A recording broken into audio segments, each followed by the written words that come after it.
어루만져 주심. 캘리포니아의 심리학자로 아주 인기리에 활동했던 레오 바스칼리아라는 사람이 있습니다. 그가 쓴 많은 책들 가운데 이런 이야기가 나옵니다.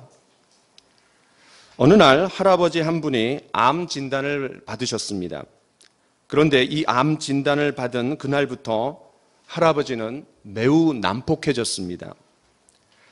성격이 갑자기 난폭해져서 식구들을 향해 욕을 퍼붓기도 하고 주변 사람들에게까지도 욕을 했습니다.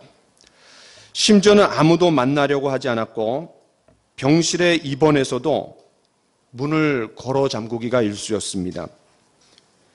그 할아버지는 간호사와 의사들에게까지도 포악하게 대하기 시작했습니다.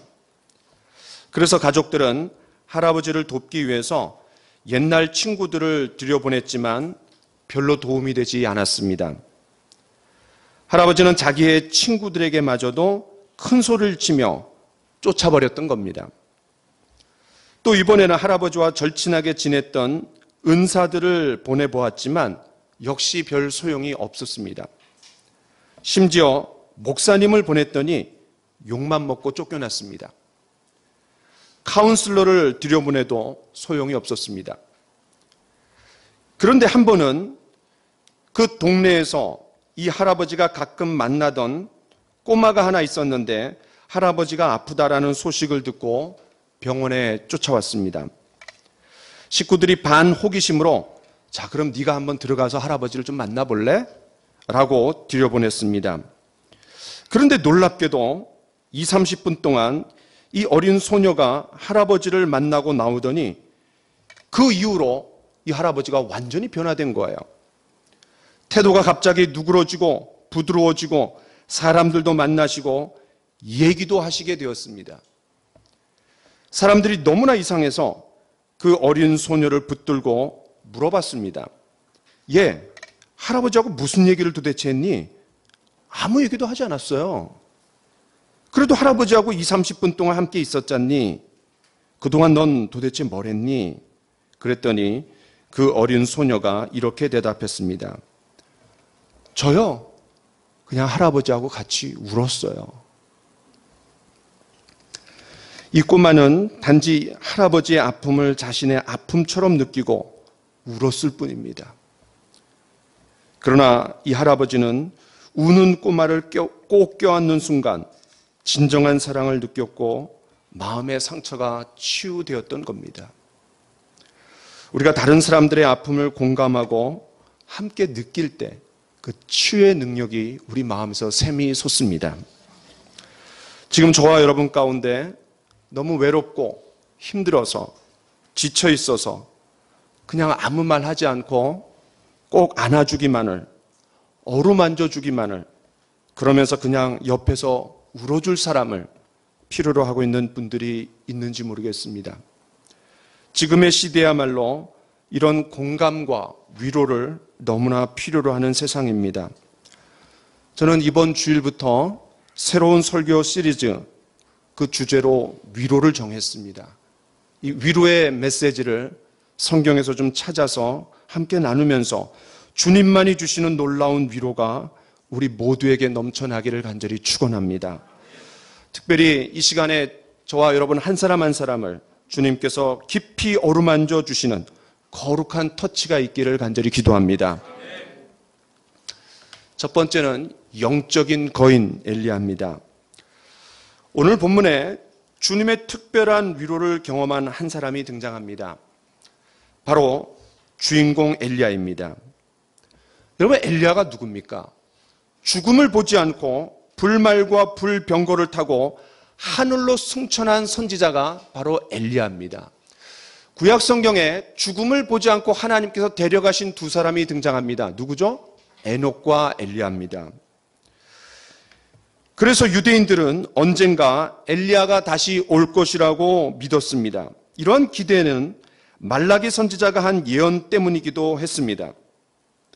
한 번은 예수님께서 제자들에게 사람들이 나를 누구라 하느냐라고 이렇게 물으셨습니다. 그때 제자들이 더러는 세례요한, 더러는 엘리야, 어떤 이는 예레미야나 선지자 중에 하나라 하나이다.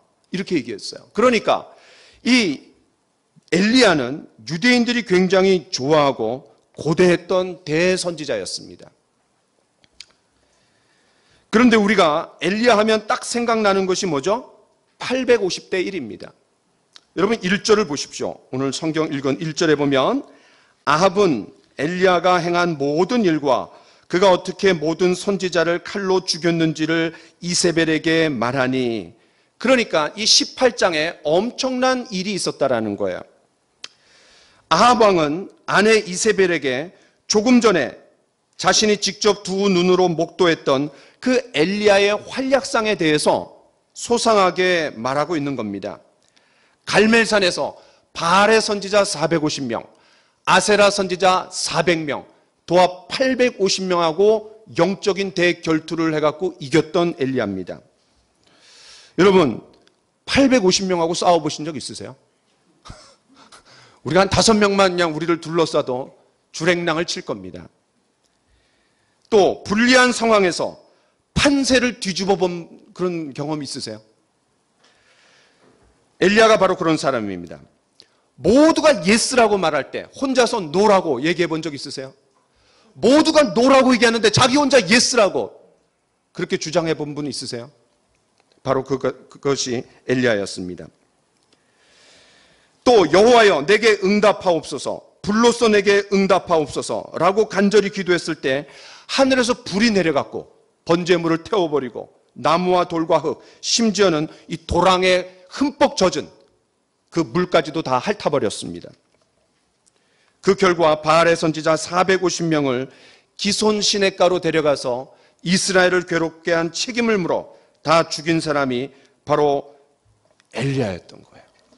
이 엘리야가 구국의 아버지라면 모세는 건국의 아버지라고 얘기할 수 있죠. 그만큼 아주 이 두 사람은 걸출한 그런 사람이었습니다.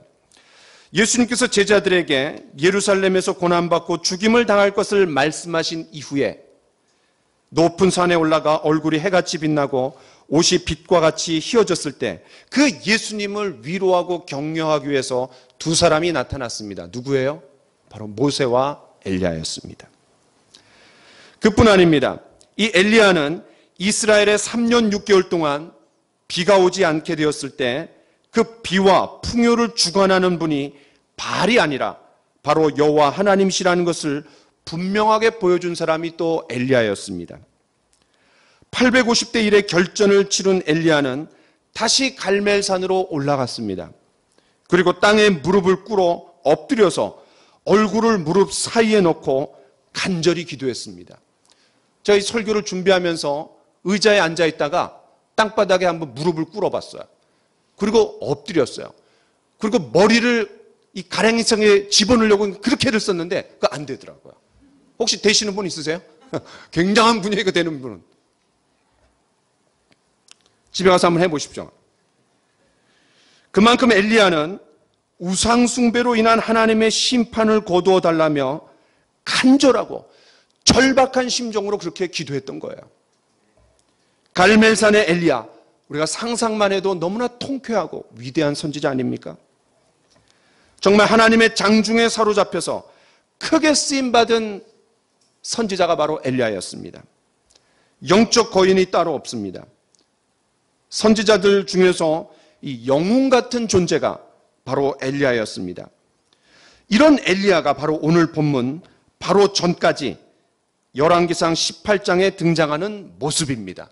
그런데 완전히 어이없는 모습으로 등장합니다. 비겁한 도망자, 어처구니 없는 그런 상황이 벌어졌습니다. 오늘 우리가 읽은 본문에서는 갈멜산의 영웅, 만군의 하나님 여호와를 의지하면서 850대 1에 맞짱을 떴던 엘리야의 모습은 도대체 어디로 갔습니까? 아무리 눈 씻고 찾아봐도 그런 모습을 볼 수가 없습니다.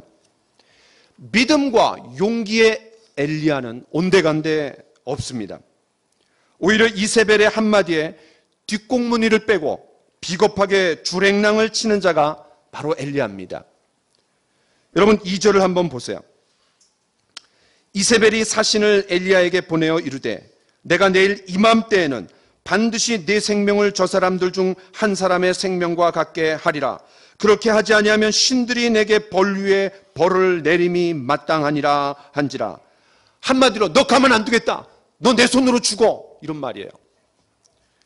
사실 이 말은 단지 엘리야를 겁주려고 그렇게 허풍을 떤 게 아니었습니다. 그냥 협박한 정도가 아니었어요. 왜냐하면 여러분 18장 4절을 한번 보세요. 그 850대 1의 영적 대결이 있기 전에 이세벨이 어떻게 했습니까? 하나님의 선지자들을 잡아서 죽였습니다. 근데 거기서 이제 피신한 거예요.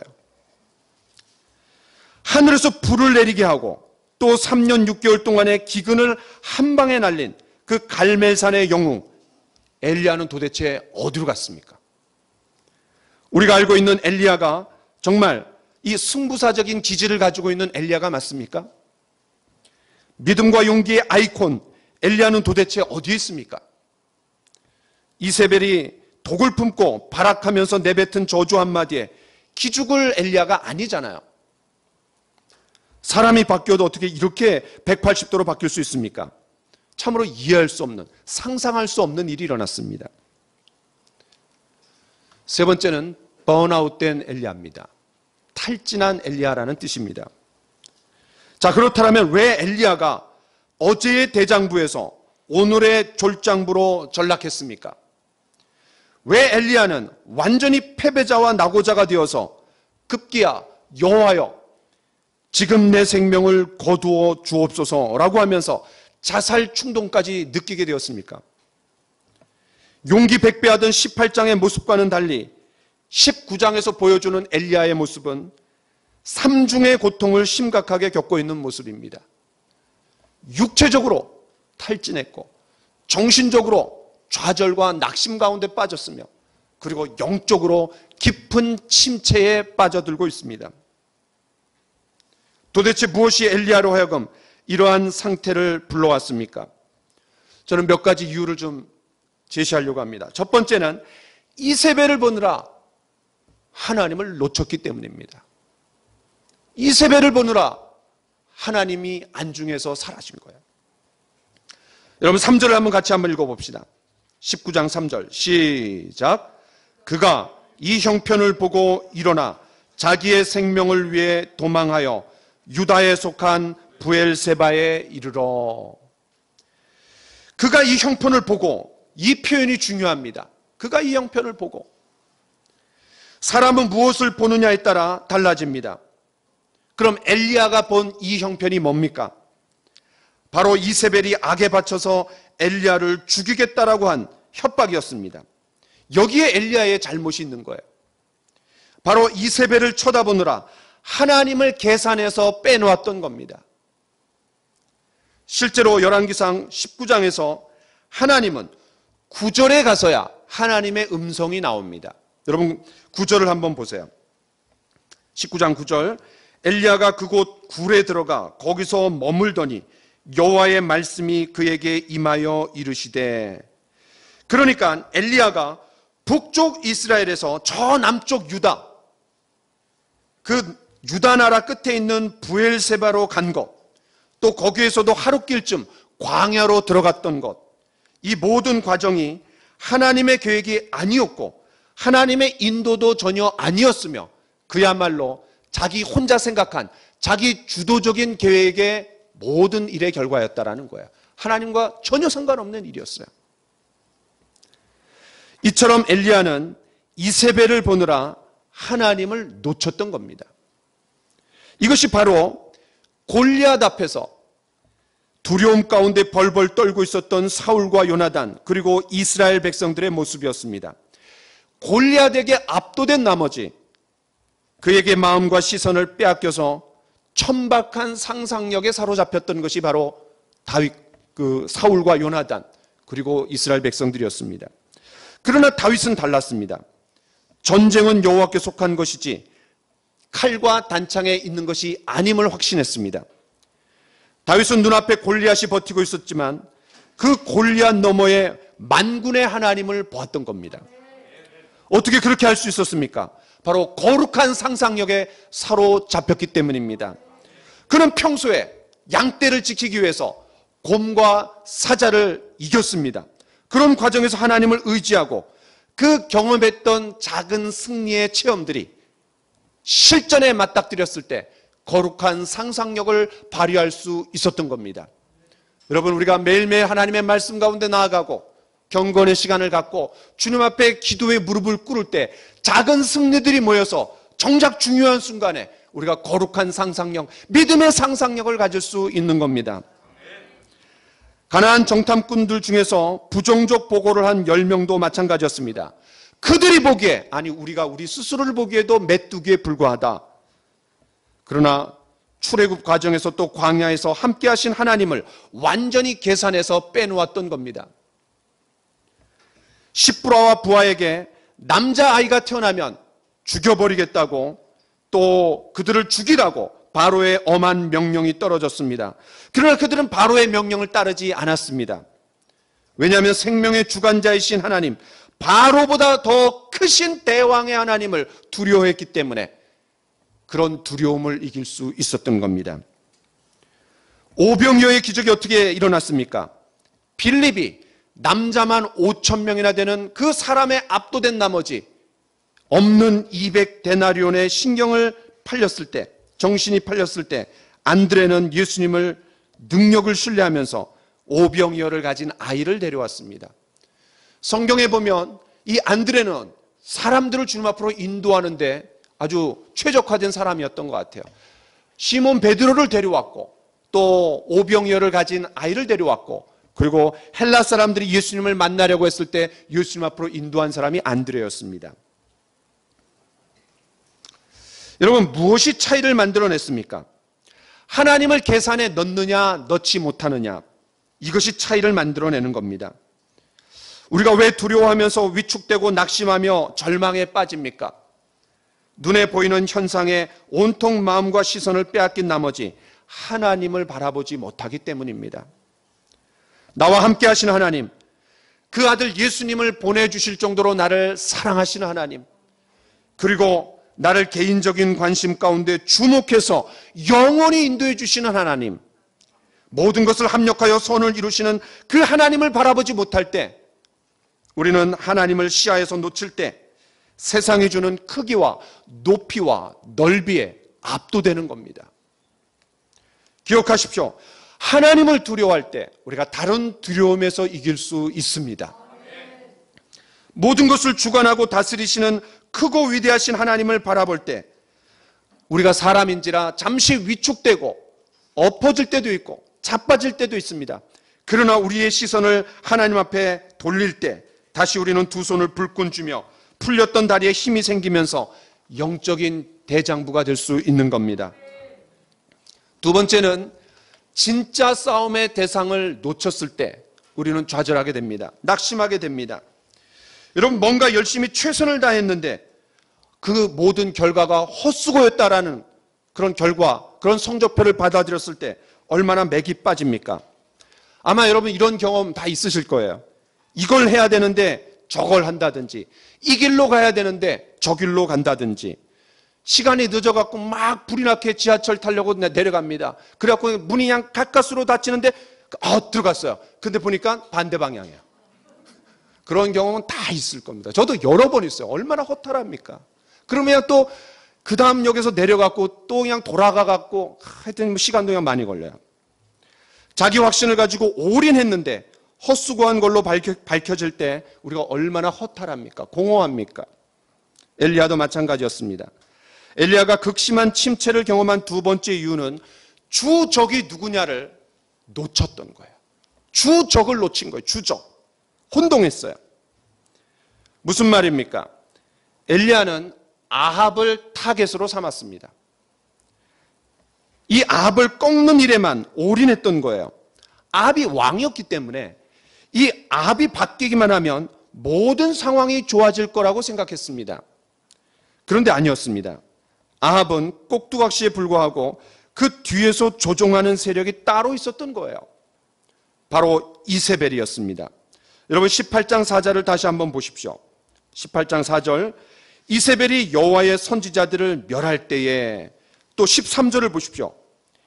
이세벨이 여호와의 선지자들을 죽일 때에 그 오바댜가 선지자 100명을 자기가 떡과 물을 주면서 숨겨놨다라고 얘기하면서 이렇게 얘기하는 거예요.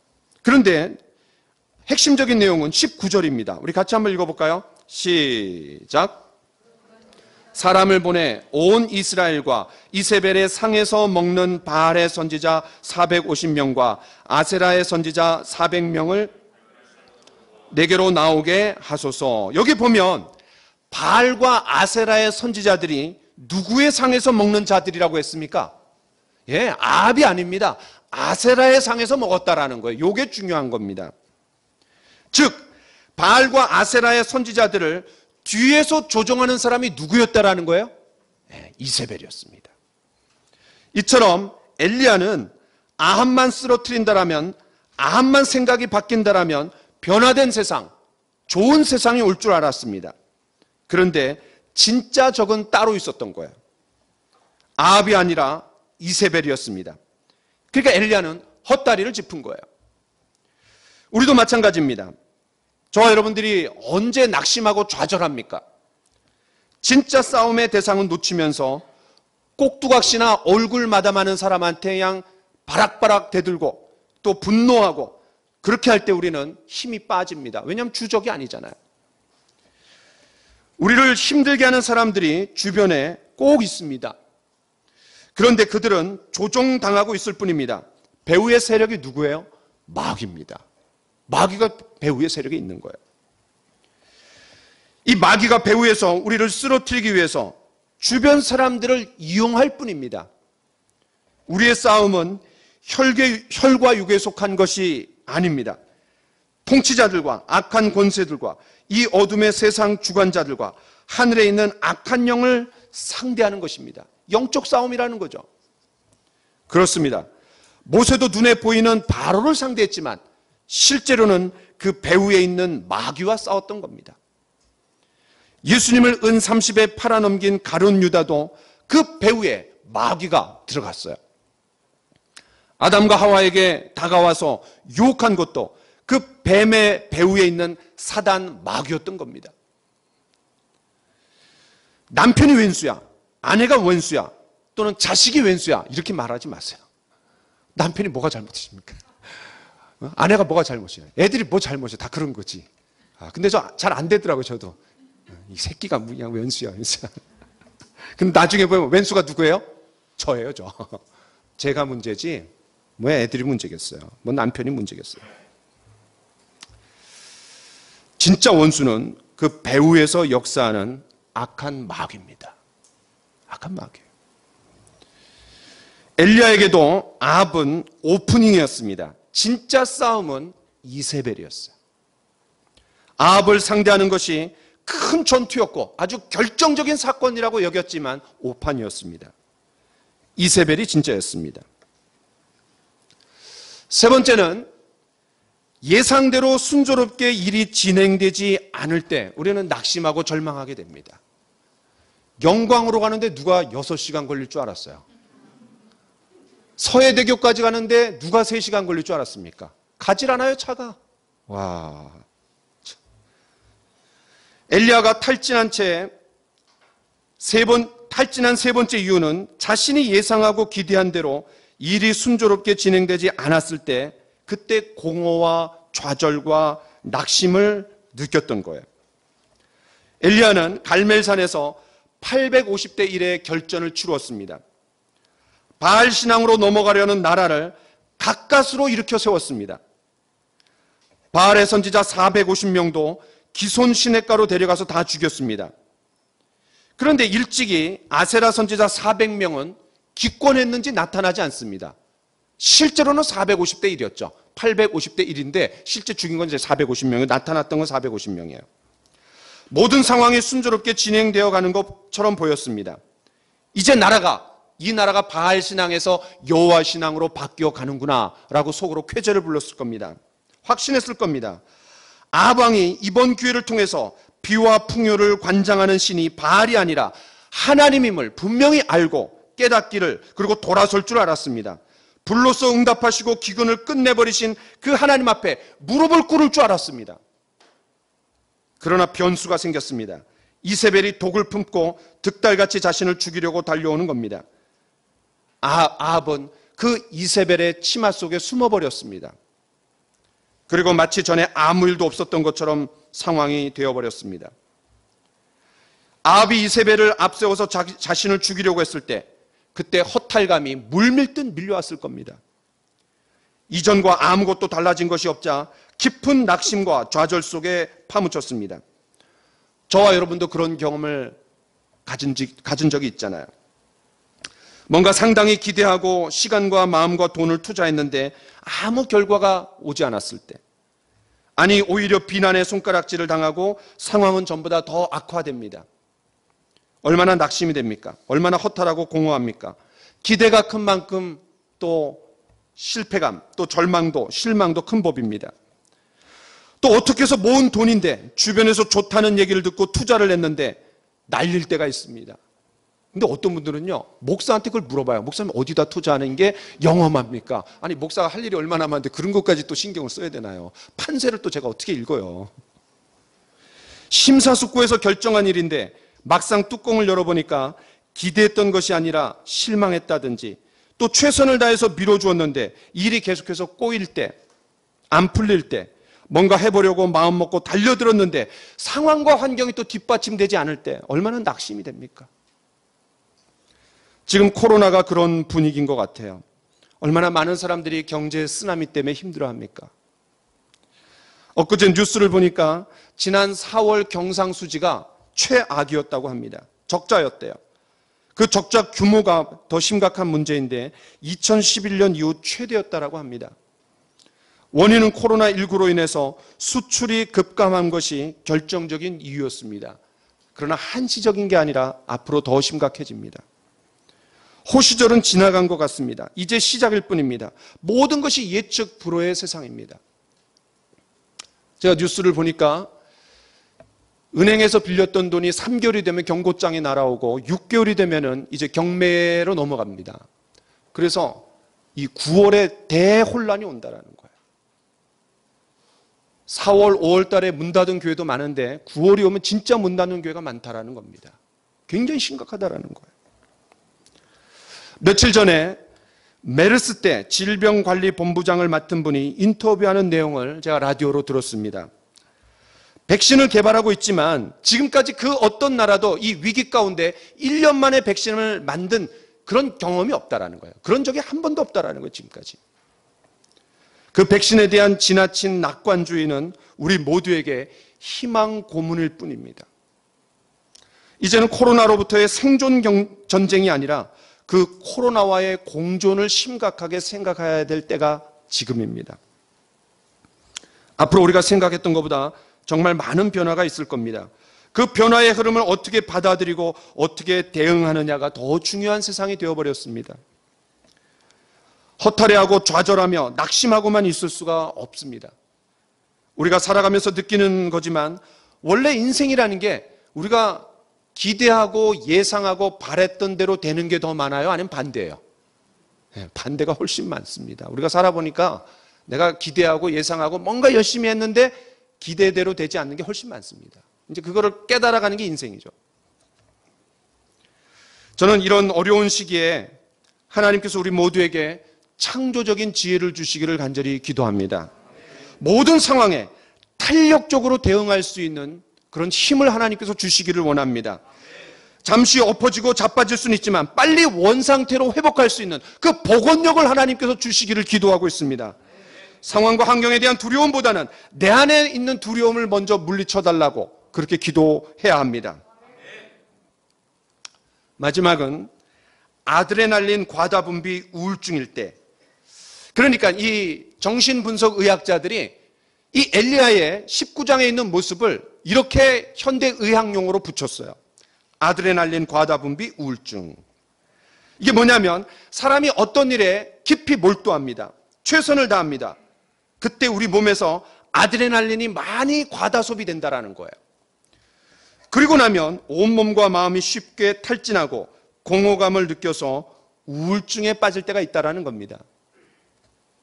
예를 들면 어떤 중요한 프로젝트를 완성하고 임무를 다 끝냈을 때 성취감도 있지만 공허감도 있습니다. 특별히 수많은 사람들 앞에서 공연을 하는 가수들이나 연예인들이 그 커다란 공연을 마치고 술에 빠지고 마약에 빠지고 쾌락에 빠지는 그런 뉴스들을 우리는 종종 접합니다. 그런데요, 그런 거대한 우상과 같은 연예인들만 그렇습니까? 저도 아주 작은 사람이지만 부흥회를 인도하거나 세미나를 인도한 이후에 그런 느낌을 종종 가질 때가 있습니다. 심지어는 주일날 제가 설교를 다 마치고 저녁 때 집에 들어갔을 때 그런 감정에 사로잡힐 때가 있습니다. 그러면은 다시 설교를 들으면서 복귀하고 또 책을 읽고 기도하고 또 가족들하고 식사를 하고 아내랑 대화하고 그러면서 그 위기를 넘어갑니다. 여러분들도 있을 겁니다. 어떤 대형 프로젝트를 마치고 났을 때, 큰 규모의 사업권을 따냈을 때, 중요한 고객과의 만남을 잘 이루었을 때, 한 학기를 수고하고 마쳤을 때, 군복무를 다 마치고 전역했을 때, 아기를 낳고 키우고 또 시집장가 다 보내고 났을 때 그런 허한 느낌이 있는 겁니다. 뭔가 성취감도 있지만 그런 공허감이 몰려올 때가 있습니다. 엘리야도 비슷했던 것 같아요. 850대 1의 영적 전투에서 얼마나 많은 에너지가 소비되었겠습니까? 무릎 사이에 얼굴을 파묻고 기도했을 때 얼마나 진이 빠졌겠어요? 얼마나 스트레스가 많았겠어요? 여러분, 우리 19장 10절을 봅시다. 19장 10절 같이 한번 읽어볼까요? 시작. 내가 만군의 하나님 여호와께 열심히 유별하오니 이는 이스라엘 자손이 주의 언약을 버리고 주의 제단을 헐며 칼로 주의 선지자들을 죽였음이오며 오직 나만 남았거늘. 그 엘리야의 열심이 특심이었다라고 말합니다. 여러분, 성경에요, 그 열심이 특심이었던 사람들이 등장합니다. 모세도 그렇고요, 또 사울도 그랬습니다. 바울도 그랬습니다. 그런데 하나같이 그런 사람들은 이런 좌절을 경험했습니다. 그런 과정에서 육체적으로 탈진이 왔고 정신적으로 낙심과 좌절에 파묻혔으며 이런 모든 것들이 영적인 침체로 이어졌습니다. 그러니까 충전할 틈도 없이 방전한 상태가 되는 거예요. 그러다 보면 작은 비판에도 우리가 칼날같이 예민하게 반응하게 됩니다. 굉장히 피곤할 때 그냥 아무렇지도 않은 대수롭지도 않은 얘기인데 그냥 그게 확 꽂혀요. 그리고 아주 그냥 짜증이 나고, 그렇죠? 분노하게 됩니다. 부정적인 생각에 사로잡힙니다. 여러분, 영적인 침체가 오는 많은 루트가 있어요. 그런데 그 중에 하나가 중요한 게 뭐냐면 육체적인 탈진이 왔을 때 영적으로도 침체한다는 겁니다. 마틴 로이드 존스라는 아주 유명한 강해 설교가가 있었습니다. 그런데 그분이 의사였어요. 아주 유명한 영국 왕립 의사였습니다. 그런데 이분이 변화돼 갖고 목사님이 되셨어요. 근데 그분이 영적 침체라는 책을 썼는데 거기에 어떤 내용이 있냐면 많은 영적 침체가 오는데 그 중에 하나는 육체적인 탈진이라는 거예요. 체력의 영역입니다. 영역이 체력이에요. 우리가 체력이 떨어지거나 몸이 아플 때 많은 경우 영적으로도 침체됩니다. 건강한 육체가 건강한 정신을 낳듯이 이 체력이 굉장히 중요해요. 리더들이 최고의 아이디어를 얻었을 때가 언제였는지를 밝혀낸 연구에 따르면 대부분이 정원, 운동시설, 극장 같은 데서 쉬면서 움직이고 있었을 때 그 아이디어를 얻었다고 합니다. 그러니까 일하고 있지 않았던 때예요. 일의 속박에서 벗어나 몸과 마음이 휴식을 취하며 그 쉼표의 시간을 가졌을 때 그때 탁월한 아이디어가 떠올랐다라는 거예요. 중요한 결정을 할 수 있었다라는 거예요. 여러분, 우리가 잘 아는 윈스턴 처칠이 있습니다. 2차 세계대전이라는 그 어려운 전시 내각의 수상으로서 눈코 뜰 새 없이 바쁜 하루를 보내면서도 언제나 낮잠을 잡고 또 캔버스를 들고 나가서 몇 시간씩 그림을 그렸다 그래요. 이게 그 사람이 위기를 관리하는 법이었습니다. 가장 위대한 천재들은 때로는 일을 덜 할 때 더 많은 것을 성취할 수 있었답니다. 역설이죠. 막 나를 몰아가갖고 시간을 많이 투자한다고 해갖고 어떤 좋은 결과를 얻어내는 것이 아니라 몸의 상태를 최대한으로 끌어올리고 효율성을 따지는 거죠. 최대한 생산력을 끌어올리는 최적의 시간이 언젠가, 최적의 영적인 컨디션이 언제인가, 이 중요한 거죠. 그 다음에 이 또 아드레날린 과다분비 우울증에 걸린 사람들은 자신의 신세를 비관하고 한탄합니다. 그런데 그런 모습이 엘리야의 모습에서도 우리가 발견할 수 있습니다. 그러니까 주위 사람들의 처지와 자신의 처지를 비교하고 열등하다라는 생각에 사로잡히는 것이 이러한 증상의 특징입니다. 여러분 4절을 한번 보세요.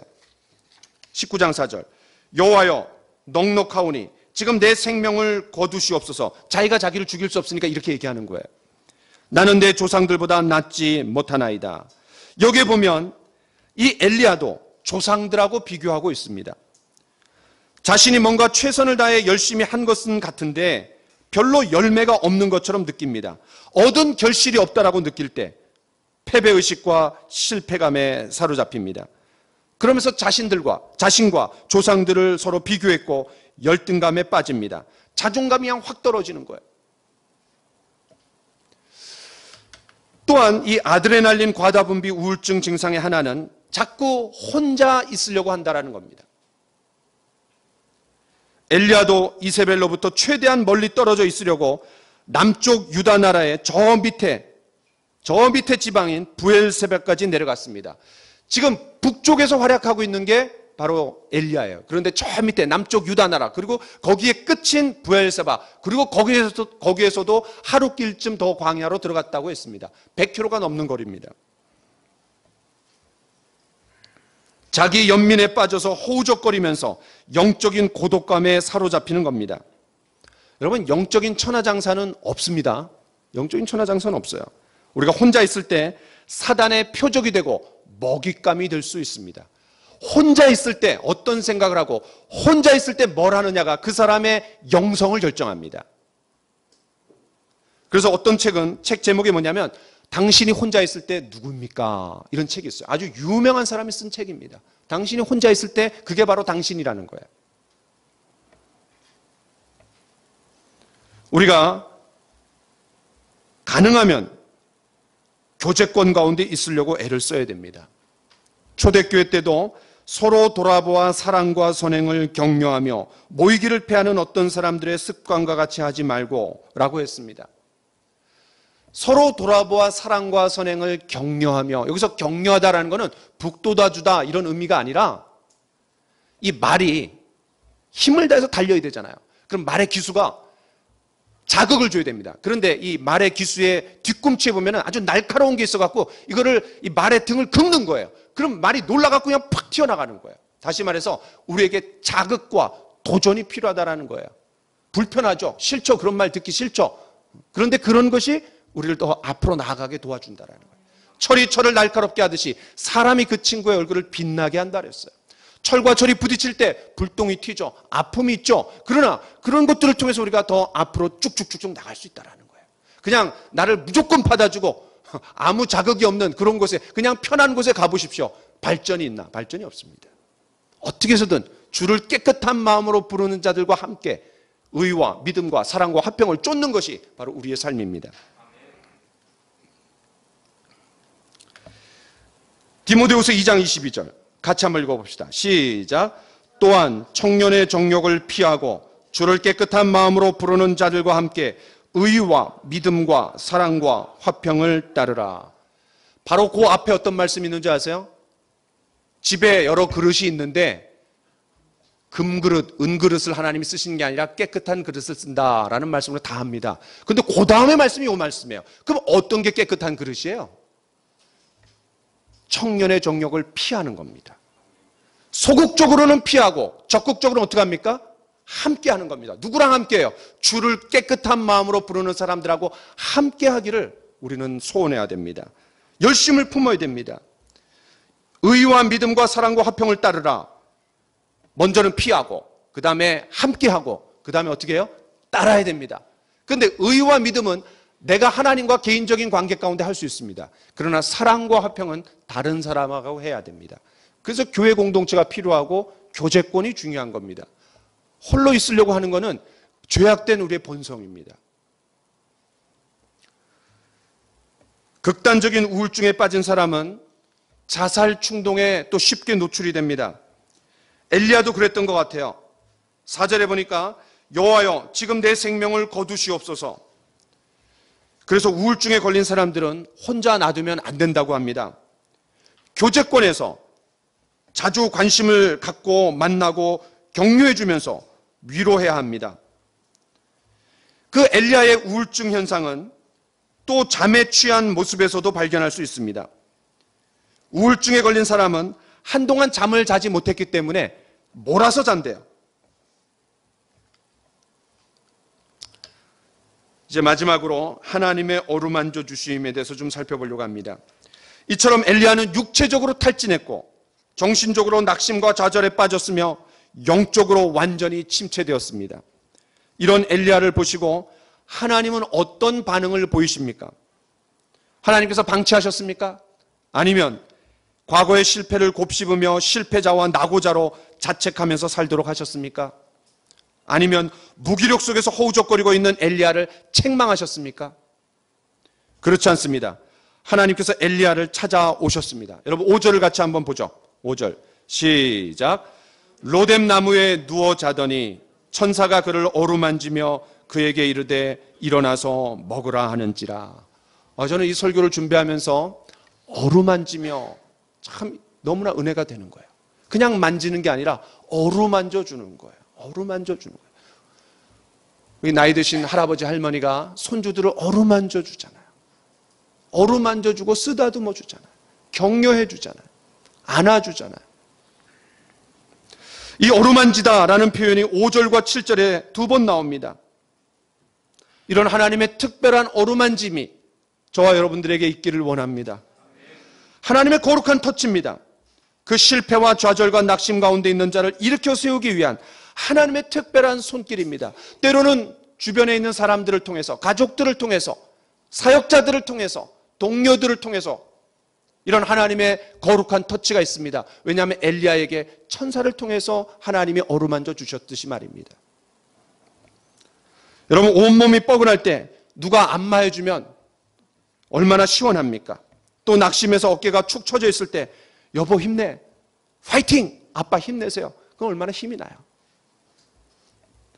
권사님, 장로님 힘내세요.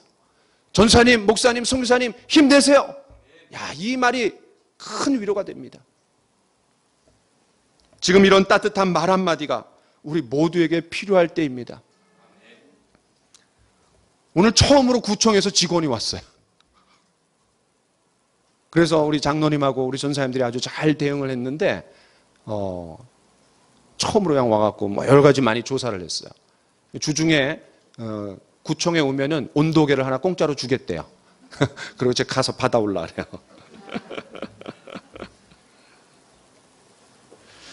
천사가 엘리야를 어루만지며 또 이렇게 말합니다. 일어나서 먹으라.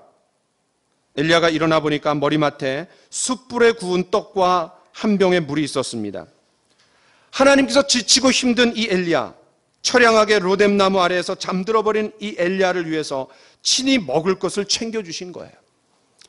여러분 로뎀 나무라는 표현 우리가 많이 들어봤죠? 많은 교회의 카페 이름이 로뎀 나무입니다. 바로 여기서 나오는 거죠. 근데 실제 로뎀 나무는요 한 150cm 정도밖에 되지 않는 작은 관목이래요. 그러니까 뭐 이 이파리가 얼마나 있겠어요. 그러니까 여러분 상상을 해보세요. 굉장히 처량한 겁니다. 햇빛이 가려지지도 않는데 곧 들어가고 짱 박혀갖고 지금 그냥 그 누워 있는 거예요. 천사가 와서 격려하는 겁니다. 그런데 얼마나 지쳐버렸는지 엘리야는 먹고 다시 잠들어 버렸습니다. 아니 잠에 취해 있었다라는 말이 더 정확한 말이죠. 극도의 피로감에 쩔어 있는 모습입니다. 그런 엘리야에게 천사가 또다시 와서 어루만져 줍니다. 그 엘리야가 얼마나 힐링이 되었겠어요. 그러면서 이렇게 말합니다. 이거 먹어야지 힘을 내서 네가 갈 길을 갈 수 있을 거다. 그러니까 여기서만 끝이 아니라 다시 재충전되고 회복될 수 있는 장이 있다라는 거예요. 음식만 주는 게 아니에요. 하나님은 완전히 탈진해서 몸도 제대로 가눌 수 없는 엘리야에게 먼저 정신적으로는 어루만져 줬고 육체적으로는 먹을 것을 주었으며 그리고 영적인 회복과 재충전의 시간을 준비하고 계셨던 거예요. 그것이 어디입니까? 호렙산입니다. 호렙산, 신의 산. 그 호렙산이 어디입니까? 모세가 하나님을 만나고 사명을 받은 곳입니다. 떨기나무가 있었던 곳이 바로 호렙산입니다. 또 이스라엘 백성들이 하나님으로부터 율법을 받고 사명을 받아서 그 사명의 땅으로 나아가기 전에 훈련받은 곳이 바로 호렙산입니다. 엘리야도 마찬가지였습니다. 다시 사명의 땅으로 나아가기 전에 회복되고 그 사명을 재확인할 필요가 있었는데 그곳이 바로 호렙산이었습니다. 이 갈멜산에서 호렙산, 그 사이에 일어난 일들이에요. 저와 여러분도 갈멜산의 경험이 있지만 그러나 또 호렙산이 필요할 때가 있습니다. 그 중간의 과정에서 엎치락 뒤치락하고 자빠지고 엎어지고 코가 깨지고 잠수 타고 힘들어할 때가 있습니다. 그때 누군가가 믿음의 동역자들이 함께하는 형제 자매들이 일으켜 세워줄 때 우리가 벌떡 일어나는 거예요.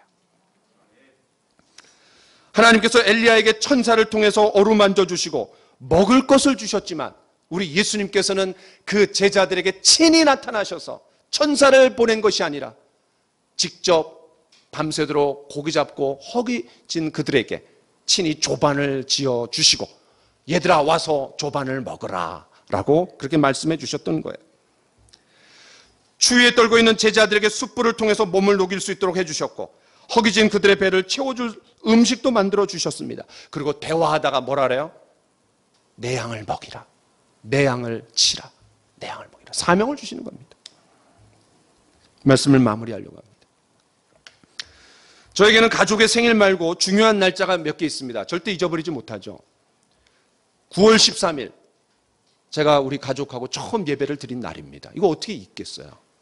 2015년 9월 13일. 그 이듬해 8월 7일 첫 번째 교회를 개척한 설립 예배를 드린 날입니다. 우리 김영준 전사님 6월 6일 현충일이 뭐 중요하겠어요 그분한테. 그렇죠? 우리도 못 잊어요. 예, 영광까지 6시간. 그 다음에 6월 3일 우리 두 교회가 통합되어서 첫 예배를 드렸습니다. 이 두 교회가 통합됐어요. 두 교회가. 2018년. 그리고 11월 달 4일에 두 번째 교회를 개척해서 설립 예배를 드렸던 날입니다. 그런데요, 여러분들은 별로 중요하게 생각하지 않지만 지난주 수요일이 6월 3일이었습니다. 6월 3일 날 그때 우리 조가비 자매가 주보를 이렇게 사진을 탁 찍었어요. 제가 이제 가지고 있는데, 그때 우리 두 교회가 통합되었고 첫 번째 예배를 드린 날입니다. 저는 잊을 수가 없습니다. 짧은 5년이지만 제가 2015년 9월 13일 날 처음으로 예배 드린 날인데 그로부터 한 5년가량이 지나가고 있습니다. 짧은 5년 동안의 담임 목회지만 많은 일들이 지나갔습니다. 많은 사람들을 만났습니다. 좋은 일들이 훨씬 많았어요. 그러나 참으로 힘든 시간들도 있었습니다. 때로는 과도한 스트레스나 탈진으로 저도 고통스러웠던 적이 있습니다. 어떤 때는 제가 이유 없이 다리가 너무 아파요. 이유가 없어요. 다리가 너무 아파요. 움직이질 못합니다. 또 양치질하다 한 번도 그런 적이 없는데 이 턱뼈에 문제가 생겨갖고 3개월 동안 제가 치과를 다닌 적이 있어요. 너무 아파갖고. 그런데 하나같이 이유가 스트레스라고 그 판명이 났어요. 언젠가 참 힘든 적이 있었습니다. 고난의 물결이 저의 영혼에 깊숙이 파고든 것 같은 느낌을 가졌습니다. 육체적으로 완전히 탈진하고 정신적으로도 낙심과 좌절 속에 방황하고 있었습니다. 영적으로 깊은 침체의 늪에서 허우적거리고 있었을 때 어떤 부부를 찾아가게 되었습니다. 그분들은 하루 일과를 마치고 막 퇴근하려던 참이었습니다. 저의 어려운 마음을 나누니까 그냥 아무 말 하지 않고 저를 안아주셨습니다. 그냥 그게 다였습니다. 그런데 놀라운 일이 일어났습니다. 봄바람에 눈이 녹듯 어려운 마음이 한순간에 가시는 거였습니다.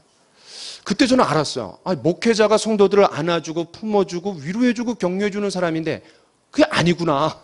성도들이 오히려 목회자를 위로해주고 격려해줄 수도 있겠구나. 이게 교제구나. 이게 형제자매구나. 라는 것을 제가 체험적으로 경험했던 시간입니다. 저도 모르게 눈물이 나오면서 또 그분도 눈물을 흘리면서 그 눈물 속에 다 씻겨 내려가는 거예요. 하나님께서 저의 어려운 마음을 그 부부를 통해서 어루만져 주셨던 겁니다. 저와 여러분에게도 이런 주님의 놀라운 위로, 거룩한 터치가 있기를 원합니다. 하나님께서 특별히 우리 한 사람 한 사람을 어루만져 주시는 그런 놀라운 위로가 쉽게 지칠 수 있는 이 6월달, 그리고 코로나19가 계속해서 끊이지 않고 힘들게 하고 있는 이때에 우리 모두에게 큰 위로가 되기를 원합니다. 같이 찬양합시다. 이 말씀을 기억하면서 날마다 숨쉬는 순간마다 이 가사에 담겨져 있는 의미를 우리가 좀 생각하면서 주님의 위로를 기대하면서 같이 찬양하기를 원합니다.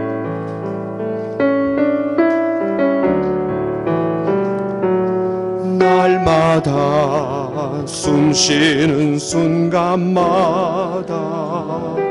내 앞에 어려운 일 보내